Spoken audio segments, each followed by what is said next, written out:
This online tutorial is about autoprotolysis of amphiprotic solvents. Here we should get familiar with some terms like protogenic, protophilic and amphiprotic for solvents. So we should get familiar with these terms. Protogenic, protophilic and amphiprotic.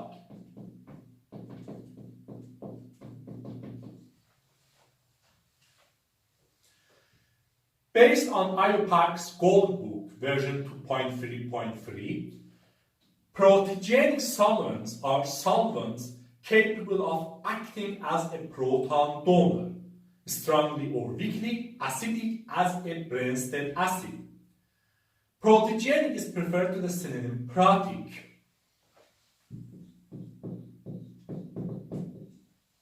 Or more ambiguous expression, acidic by itself. Protophilic solvents are solvents capable of acting as a proton acceptor, strongly or weakly basic as a Bronsted base. Instead of protophilic, it is also called HBA solvents, hydrogen bond acceptor solvents. Amphiprotic solvents are self-ionizing solvents possessing both characteristics of Bronsted acids and Bronsted bases. Amphiprotic is in contrast to the aprotic, where aprotic solvents are non-protogenic in a given situation. In other words, protogenic solvents can act as Bronsted acids, as proton donors.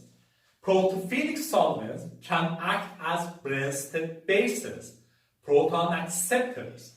And amphiprotic solvents can act both as Bronsted acids and Bronsted bases.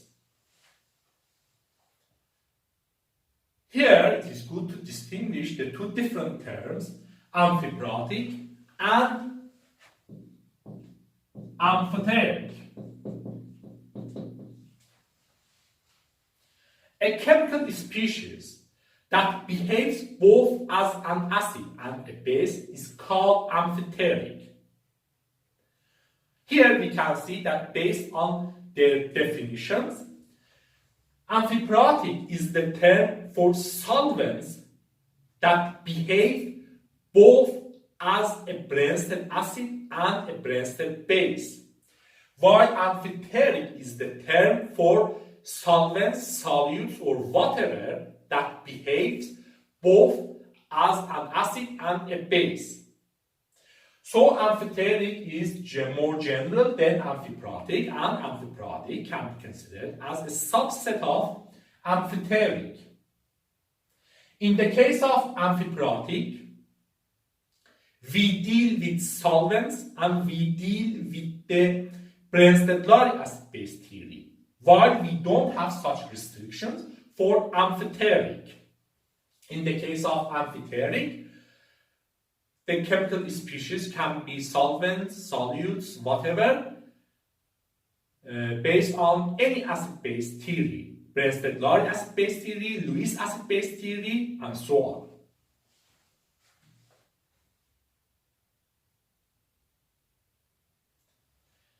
Here it is also good to mention that being protogenic or protophilic also depends on the situation.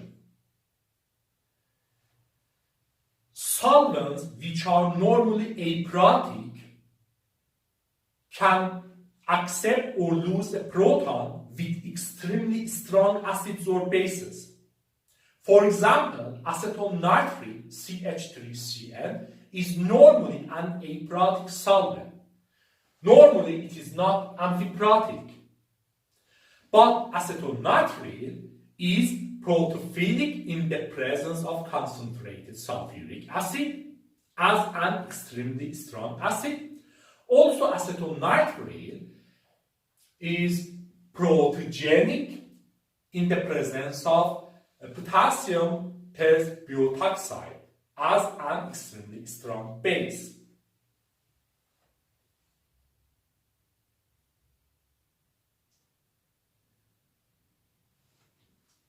The general formula of an amphiprotic solvent can be considered as HSON or simply as HS.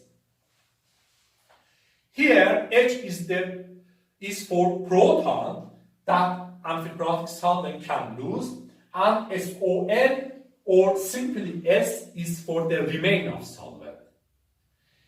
Here we should not mistake S by sulfur.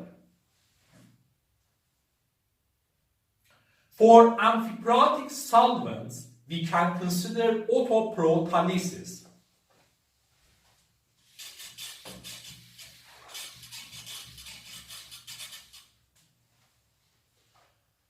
Autoprotolysis is a proton transfer reaction between two identical molecules, usually a solvent, one acting as a Brensted acid and the other one acting as a Brensted base. The general form of autoprotolysis of amphiprotic solvents can be written like this.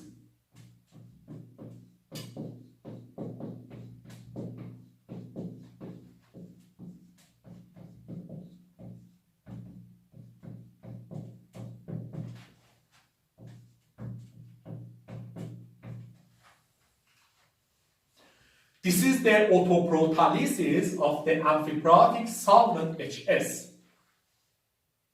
Here we have transfer of one H plus from one solvent molecule to another one.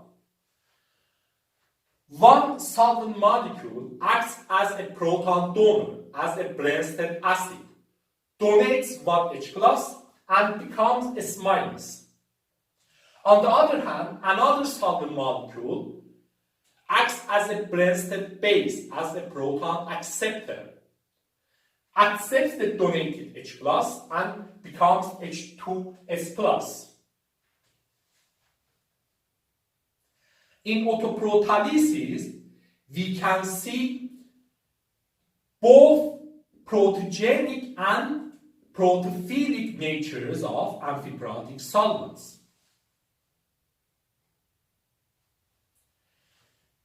H2S plus, cation produced by protonation of a solvent molecule, is called ionium ion.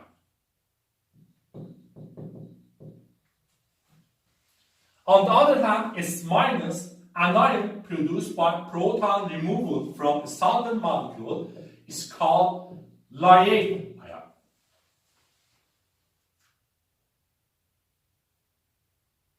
Let's consider some examples. For example, water is an amphiprotic solvent. Its autoprotolysis is as follows.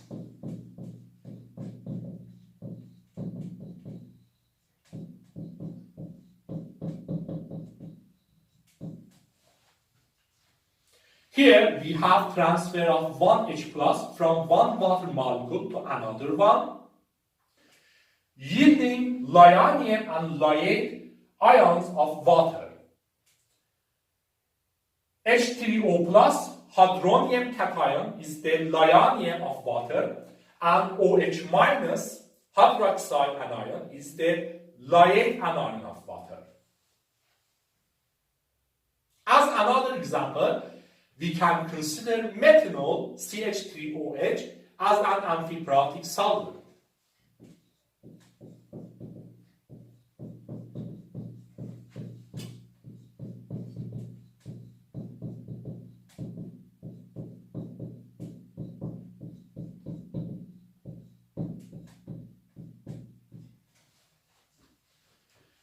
Again, we have transfer of H plus between solvent molecules.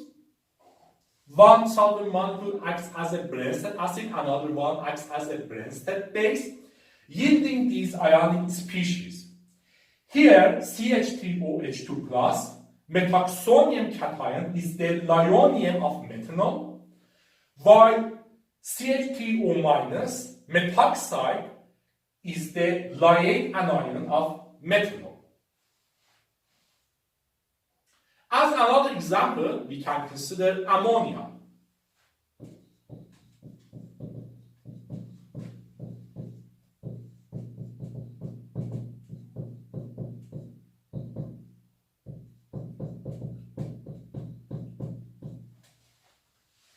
Where NH4 plus, ammonium cation is the ionium of ammonia, and NH2 minus, amide anion is the liate anion of ammonia. As another example, we can consider sulfuric acid in liquid state in its pure form as the amphiprotic solvent.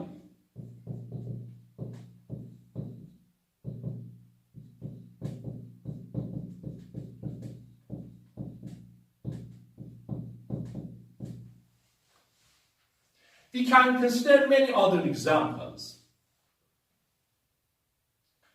Here we can see that while hydrogen bond formation and autoprotolysis are two different phenomena, many solvents that can form hydrogen bonds between their own molecules can also do autoprotolysis.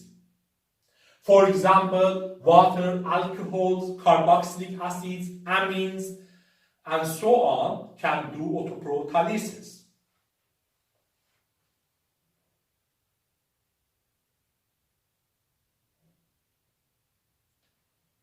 The thermodynamic equilibrium constant of autoprotolysis of amphiprotic solvents is called autoprotolysis constant.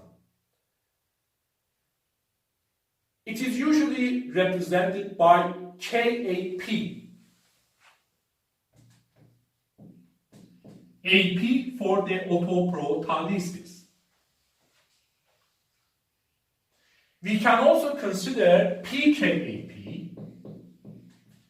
which is the negative decimal logarithm of Kap, or pKap is the co-logarithm of Kap.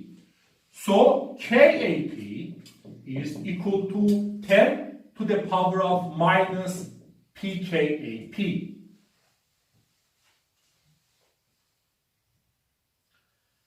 For solvents for which no other ionization processes are significant, the term autoprotolysis constant is synonym with ionic product.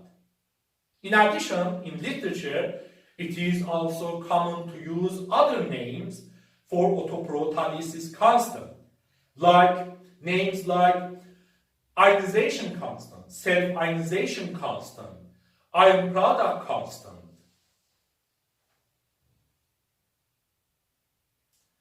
Like other thermodynamic equilibrium constants, autoprotolysis constants should be expressed in terms of activities. But for simplicity and ease, it is common to approximate activities by concentrations, and therefore it is common to use concentration equilibrium constants instead of thermodynamic equilibrium constants.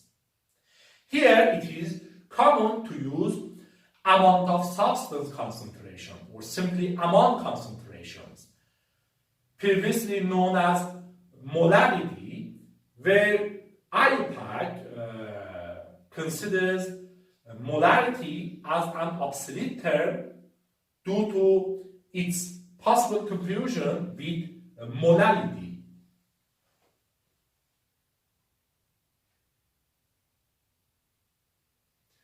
In terms of amount concentrations, Kap, autoprotolysis constant, is equal to product of equilibrium amount concentrations of these ions, ionium and liate ions of the solvent. So, in general, Kap is equal to the equilibrium amount concentration of ionium times the equilibrium amount concentration of lyate. For example, for water, for which KAP is denoted by KW,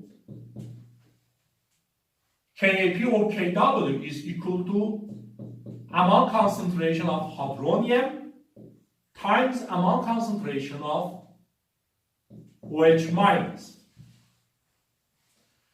which is about 10 to the power of minus 14 at near room temperature.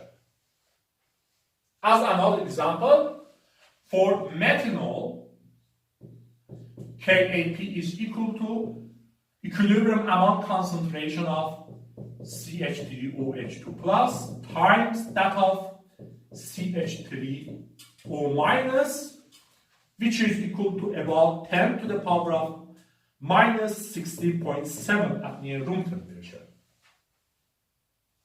For ammonia, KAP is equal to the product of equilibrium amount concentrations of ammonium and amide ions, and it is about 10 to the power of minus 30 at near room temperature. For sulfuric acid as our amphiprotic solvent, KAP is equal to equilibrium amount concentration of H3SO4 plus times that of HSO4 minus, and it is about 10 to the power of minus 3.5 at near room temperature. We can also consider other examples. Here, in this reaction or in this equilibrium constant, instead of H2S plus, we can consider H plus. For simplicity and ease, we may substitute H2S plus by H plus. For example, we may write autoprotolysis of HS as HS yields H plus and S minus. We may write, as another example, we may write autoprotolysis of water as H2O yields H plus and OH minus, and so on. So in these relationships, we may use H plus instead of ionic cations. But we should keep it in our mind that solvated H plus in different solvents represents different chemical species. Solvated H plus in the solvent HS stands for H2S plus. Solvated H plus in water represents hydronium cation. Solvated H plus in methanol as our amphiprotic solvent represents methoxonium, and so on.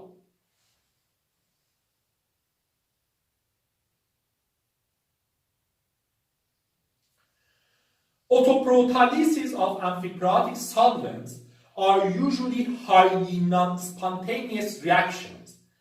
Therefore, values of autoprotolysis constants are usually much smaller than 1. As these examples can also show us. This means that for solvents in their pure form, extent of this reaction is very small, and the concentrations of produced ionium and lyate ions due to autoprotolysis of the solvent are usually very small and negligible. Values like these for sulfuric acid are among high values of autoprotolysis constants, and autoprotolysis constants are usually much smaller than 1, like this value for water or this one for methanol.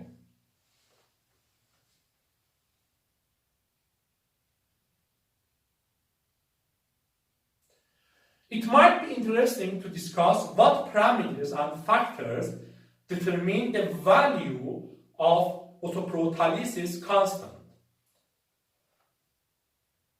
Autoprotolysis of amphiprotic solvents is a complicated phenomenon, and different parameters and factors can affect the values of autoprotolysis constants.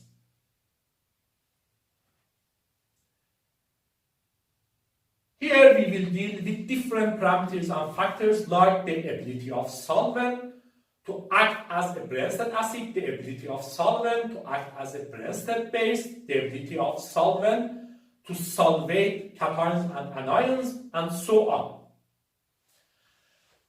In autoprotolysis, one solvent molecule acts as a Brensted acid, as a proton donor. So we expect that by increase of Brensted acidity of solvent, value of Kap increases. Also, in autoprotolysis, one solvent molecule acts as a Brensted base, as a proton acceptor. So we expect that by increase of Brensted basicity of the solvent, value of Kap increases. But Brensted acidity and Brensted basicity of a same chemical species, for example, an amphiprotic solvent, are usually opposite of each other. Here, based on experimental values, we can arguably say that Brensted acidity of amphiprotic solvents is more important in determination of value of Kap, and usually by increase of Brensted acidity of the amphiprotic solvent, value of its autoprotolysis constant increases. In addition, here we should consider the fact that in autoprotolysis we have production of ions. Autoprotolysis is accompanied by production of ions and increase in number of ions. So solvents which favor ions will have higher values of Kap. Here, parameters of interest are usually polarity and relative permittivity. We usually expect that solvents with higher polarities have higher values of Kap, since solvents with higher polarities are usually better at solvation of cations and anions, since they can form stronger dipole-ion interactions. Also, we usually expect solvents with higher relative permittivities to have higher values of Kap, since solvents with higher values of relative permittivities are usually better at separation of ions, and therefore they are expected to be better at autoprotolysis.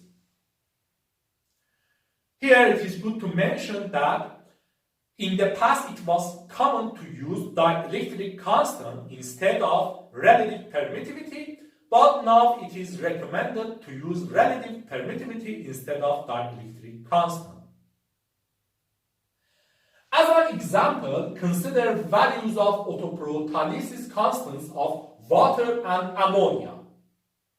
For water, Kap equal to 10 to the power of minus 14 is much bigger than Kap for ammonia, equal to 10 to the power of minus 13.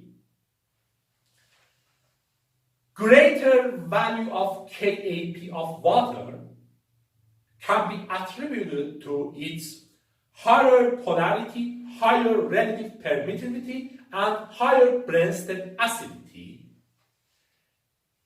in comparison to those of ammonia.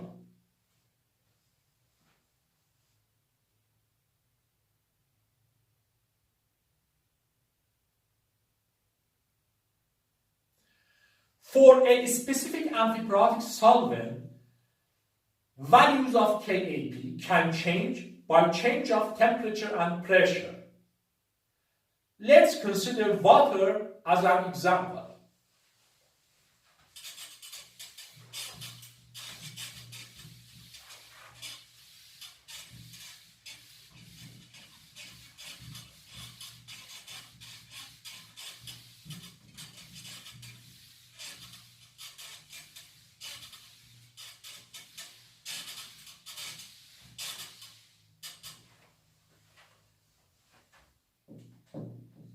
Consider these temperatures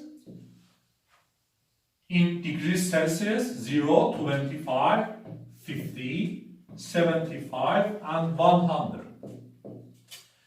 Values of pKw in these temperatures are as follows. At 0, 14.946, at 25 degrees Celsius, 13.995, at 15 degrees Celsius, 13.264, at 75 degrees Celsius, 12.696, at 100 degrees Celsius, 12.252. We can see that by increase of temperature, value of pKw decreases. So value of Kw itself increases. This is indeed what we should expect. Autoprotolysis is an endothermic reaction, and for endothermic reactions, value of equilibrium constant increases when temperature increases. For the effect of pressure, consider these values. Pressure here is expressed in terms of megapascals,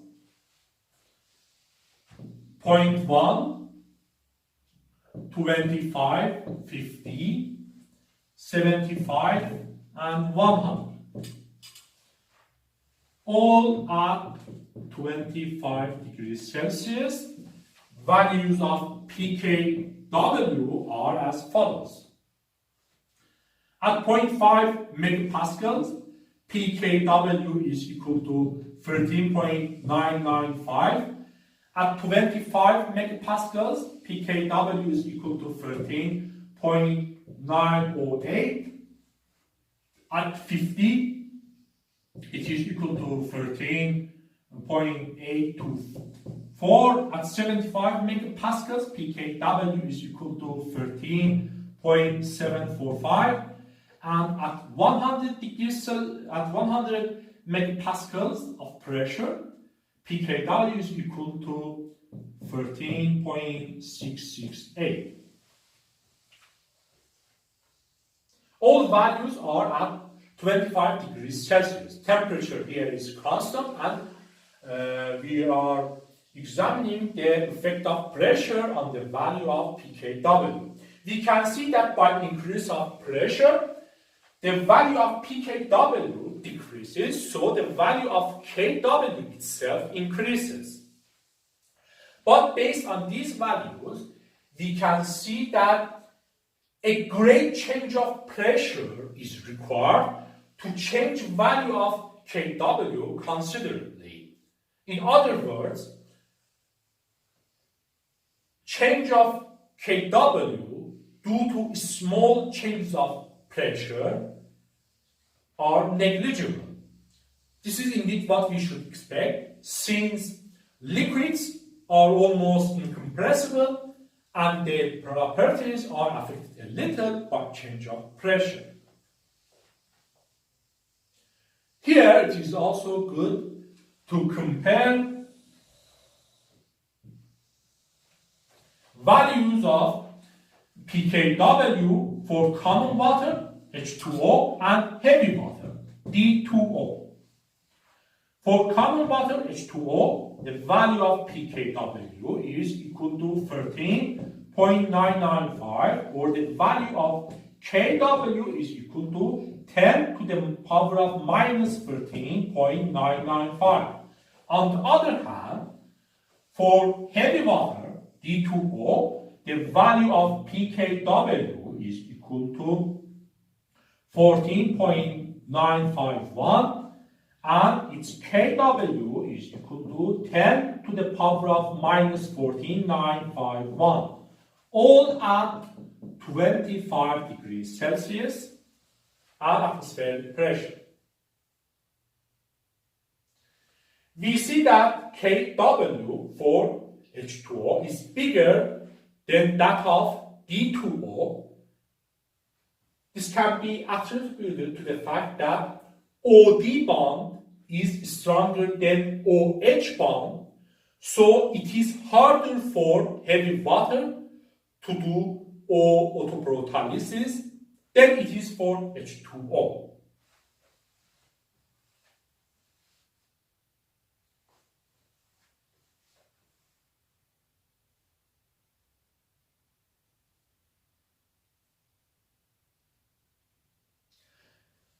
Here it is also good to mention other possible forms of concentration autoprotolysis constants.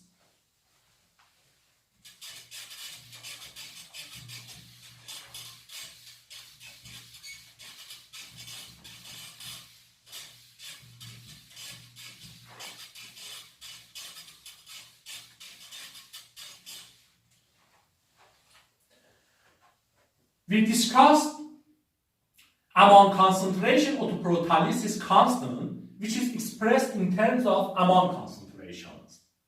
For example, in the general form, we have this autoprotolysis.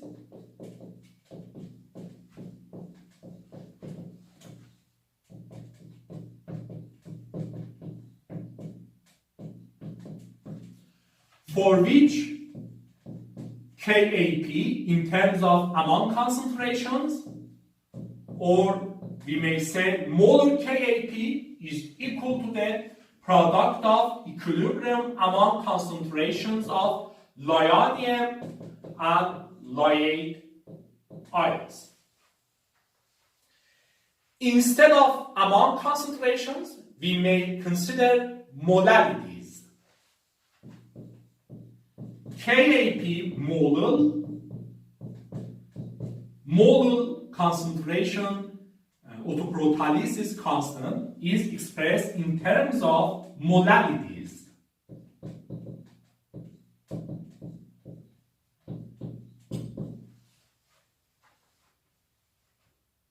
Also, we may consider mole fractions. Mole-fractional KAP is expressed in terms of mole fractions.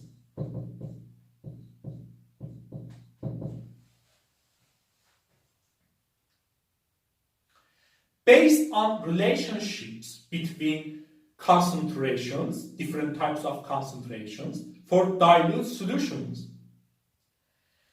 we can find the relationships between these quantities. pKap molar is equal to pKap molal minus 2 times decimal logarithm of DHS over D naught, where DHS is the density of the solvent and D naught is equal to 1 kilogram per cubic decimeter. Also, we have this relationship. pKap mole-fractional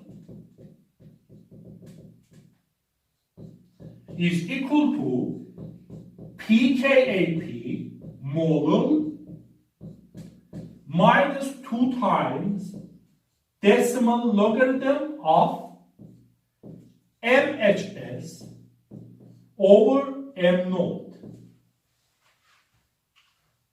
where MHS is the molar mass of solvent in kilograms per mole and M naught is equal to 1 kilogram per mole.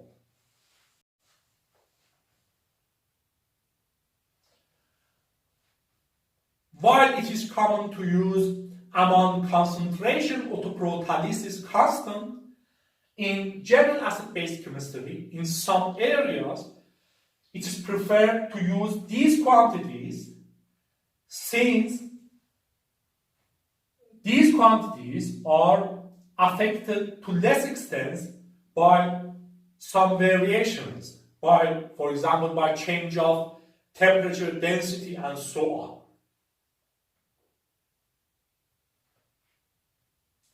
This concept, autoprotolysis of amphiprotic solvents, will be very useful in our future discussions. This is the end of this online tutorial. I hope you find it useful.